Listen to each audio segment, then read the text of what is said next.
जब पहली बार मैंने उसको देखा अपने पास, मैंने उसको छुआ। छूने के बाद मुझे लगा ये तो मेरे और आपके जैसा ही है। और मैंने उससे पूछा कि तुम ये क्यों करना चाहते हो, तुम अपना सेक्स ट्रांसप्लांट क्यों कराना चाहते हो। उसने मुझे जवाब दिया, मैम जब मैं फॉर्म भरता हूं, मैं पढ़ा लिखा हूं, in his chest English he said to me, when I fill up the form I do not know what should I write, a male or a female. When I use the public, I do not know which bathroom to use, a male or a female. और वो दिन है और आज का दिन है. I have been friends with them. I have been trying to be a bridge with them, and today is the culmination of that day. Thank you so much. My slides for you. Next. हम बातें बहुत करते हैं पर आधे में से ज्यादा हम में से लोगों को हमको पता नहीं होता व्हाट इज LGBTI। मैं आज थोड़ा सा प्रकाश डालने की कोशिश करूंगी। ऑफकोर्स गूगल का महीना है, गूगल चाचा हम सबको सब कुछ सिखा देते हैं, पर फिर भी एक छोटी सी कोशिश। L stands for lesbians, two females who are interested in each other's sex, who want to have a sexual relationship, who have जिनको कि एक दूसरे में इंटरेस्ट रहता है, जो पुरुषों की तरफ आकर्षित न होकर एक महिला की तरफ ही आकर्षित होते हैं। गे आर दोज जिसमें दो पुरुष एक दूसरे की तरफ आकर्षित होते हैं और संबंध बनाने की कोशिश करते हैं। जैसा कि आमतौर पर पाया जाता है कि एक पुरुष महिला की तरफ आकर्षित होता है या एक महिला पुरुष की तरफ आकर्षित होती है, इसमें ऐसा नहीं होता है। दो पुरुष एक दूसरे की तरफ आकर्षित होते हैं या दो महिलाएं एक तरफ आकर्षित होती हैं, विच इज वेरी अनकॉमन। हम देखें अगर दो पुरुष एक दूसरे को किस करते हुए देखा है, या फायर पिक्चर में जब पहली बार किस करते हुए देखा तो बहुत अजीब सा लगा था, क्योंकि हमारी आंखों को, हमारे समाज को, हमारे परिवेश को इसकी आदत नहीं होती। So this is lesbian and gay. Then are bisexual जिनके प्रेफरेंसेस दोनों होते हैं, male as well as female. We have transgenders जिनमें दोनों लिंगों का पाया जाना होता है। दे हैव पुरुष का लिंग also, that is the small penis, और a vagina also. Sometimes they have a vagina but they do not have uterus. Of course आगे थोड़ा और मैं ये प्रेजेंटेशन डिटेल में आपको दूंगी। Queers are those जो पुरुष भी होते हैं, महिलाएं भी होती हैं, पर उनको अंदर की जो इच्छाएं होती हैं वो पुरुष की तरह होती हैं। वो ज्यादातर चाहती हैं महिलाएं कि हम पुरुषों की तरह रहें, कपड़े उन्हीं की तरह पहनती हैं, बातचीत में पुरुषों की तरह ही बिहेव करती हैं, और अक्सर उनका तरीका जो है वो पुरुषों की तरह होता है। कई पुरुष ऐसे होते हैं जिन्हें महिलाओं के कपड़े पहनना बहुत अच्छा लगता है, वो ब्रा ब्लाउज साड़ी पहनकर बड़े खुश रहते हैं। महिलाओं की तरह ड्रेसअप होना, मेकअप करना उनको बहुत अच्छा लगता है। आप यूजुअली हेयर स्टाइलिस्ट पाएंगे इस तरह के क्वियर लुक में। उसके बाद होते हैं इंटरसेक्स, जैसा कि मैंने आपको बताया, जो दोनों होते हैं, पुरुष भी और महिलाएं भी। अब शुरू होती है आइडेंटिटी क्राइसिस। बच्चा जब पैदा होता है तो इन्हीं दो लिंगों के साथ पैदा होता है और उसको खुद को ही समझ में नहीं आता है कि मैं क्या हूं।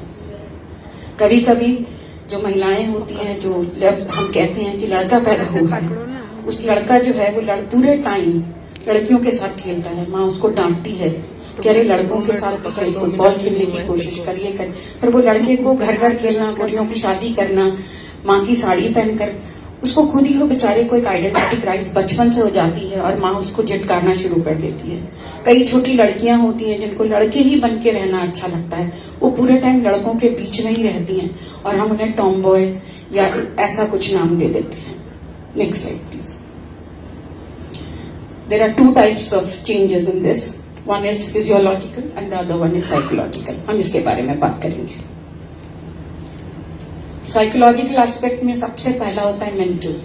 अपने खुद के अंदर जब आदमी को कंफ्यूजन हो कि वो क्या है, वो पुरुष है कि महिला है, what is she, is she a female और he is male, they themselves are so confused inside them that do not know which category they belong to. They are a female but they feel like a man, they are a man but they feel like a female. So the confusion starts from the very childhood and goes on till adolescent, when the secondary sexual characters start coming up. They do not know what exactly is happening.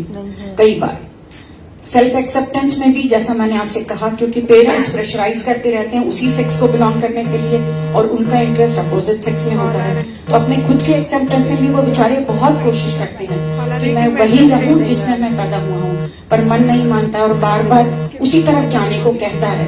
ये उनके hormonal imbalance और उनके अंदर के जो jeans हैं, या मैं कहूँ उनके अंदर जो फिजियोलॉजिकल डिस्टर्बेंस है, उसकी वजह से होता है। इसमें इनकी कोई गलती नहीं होती है, पर चूंकि इनको खुद को ही समझ में नहीं आता है, सोसाइटी अभी इतनी बनी ही नहीं है, लोगों में इतनी जागृति ही नहीं है कि इस तरह के एक्सेप्टेंस को भी बढ़ावा दे, तो माँ बाप शुरू से ही इनको हिकारत भरी नजरों से देखते हैं या फिर समझाने की कोशिश करते हैं कि तुम में ही कोई प्रॉब्लम है, तो ये अपने आप को ही एक्सेप्ट नहीं कर पाते हैं। कंफ्यूजन ऑफ सेक्सुअल प्रेफरेंसेस, जैसा कि मैंने अभी आपको बताया, and confusion in hormonal changes, जैसे जैसे ग्रो होते हैं, कई बार आप देखेंगे कि ब्रेस्ट है पर पीरियड्स नहीं हो रहे हैं, मेंस्ट्रुअल साइकिल नहीं होती है पर बाकी कोई भी कैरेक्टर नहीं दिखता है। तो ये ऐसी छोटी छोटी जो प्रॉब्लम्स होती हैं, ये पेरेंट्स को भी समझ में नहीं आती हैं।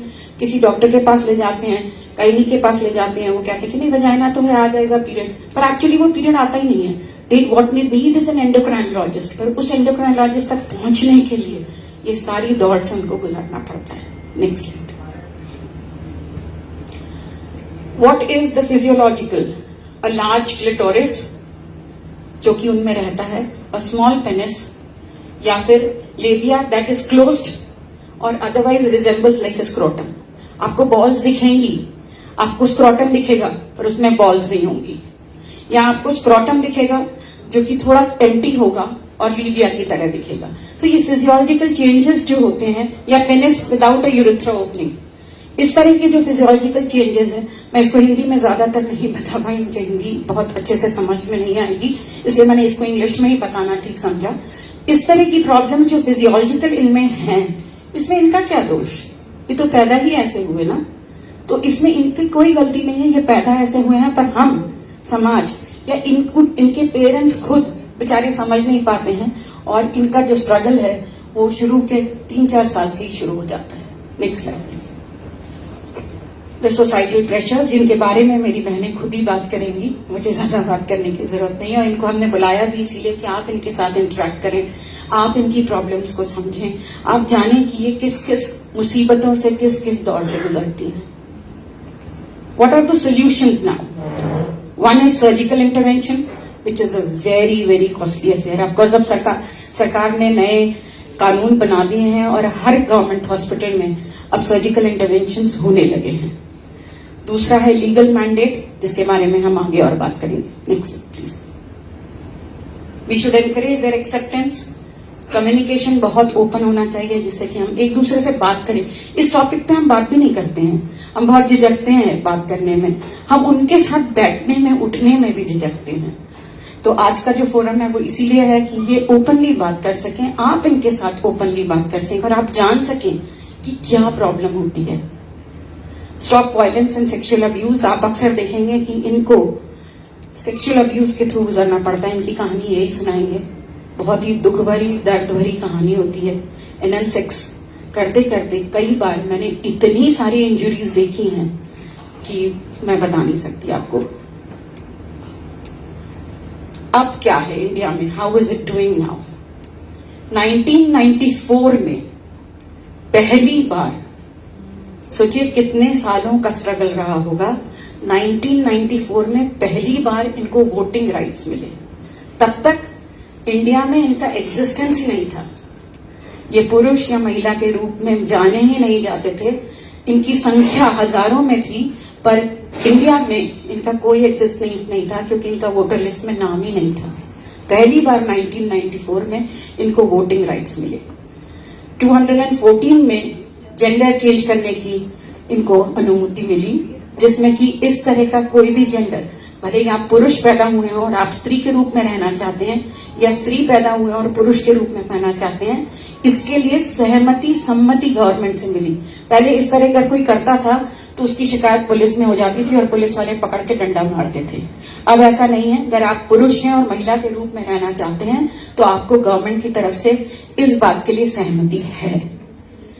Entitled to minority for reservation in education and jobs, अब चूंकि ये माइनॉरिटी में आ गए हैं और ये अभी 2014 में आज से कुछ 8 साल पहले ही इनको माइनॉरिटी मिली है और अब इनको जॉब में या किसी भी तरह की इसमें इनको अब माइनॉरिटी के रूप में एक तृतीय पंथी के नाम से एक बोर्ड बना है। मैडम उसके अध्यक्ष हैं, उनके बारे में ज्यादा बताएंगी आपको। और ये अब एक नया बनने के बाद इनको इसमें परमिशन मिली है। 217 में 2017, आज से सिर्फ 3 साल पहले, इमेजिन करिए, आज से 3 साल पहले ministry of drinking water and sanitation ने सारे स्टेट्स को कहा कि ट्रांसजेंडर्स को अलाउ किया जाए पब्लिक टॉयलेट यूज करने के लिए। Can you believe 217, what a pathetic condition. 2017 तक कोई भी ट्रांसजेंडर अपने मन मर्जी से बाथरूम यूज नहीं कर सकता था। उनको टॉयलेट यूज करने के लिए वो चाहते तो परमिशन लेनी पड़ती थी और इस वजह से उनको ये प्रॉब्लम होती थी। 2017, welcome to some of them please.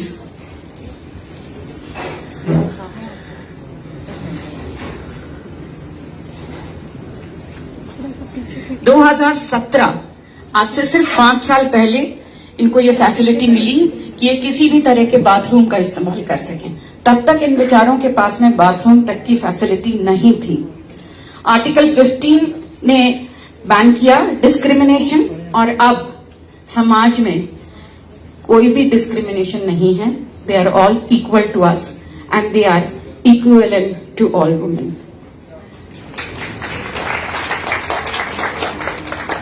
Thank you so much, my dear sisters.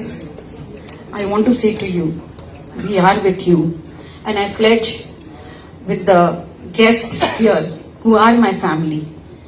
मेरे अपनी परिवार के कुछ लोग यहाँ पे हैं और मैं अपने इस परिवार जो आज यहाँ पे सम्मिलित है उनकी तरफ से आपसे कहना चाहूंगी कि जिंदगी के हर मोड़ पर आप हमको अपने साथ खड़ा पाएंगी। मैं अपनी हर यहाँ पे उपस्थित बहन की तरफ से आपसे कहना चाहूंगी, आप कभी भी हाथ बढ़ाइए, हम आपके साथ हैं। Thank you so much. Thank you so much Sujata ma'am.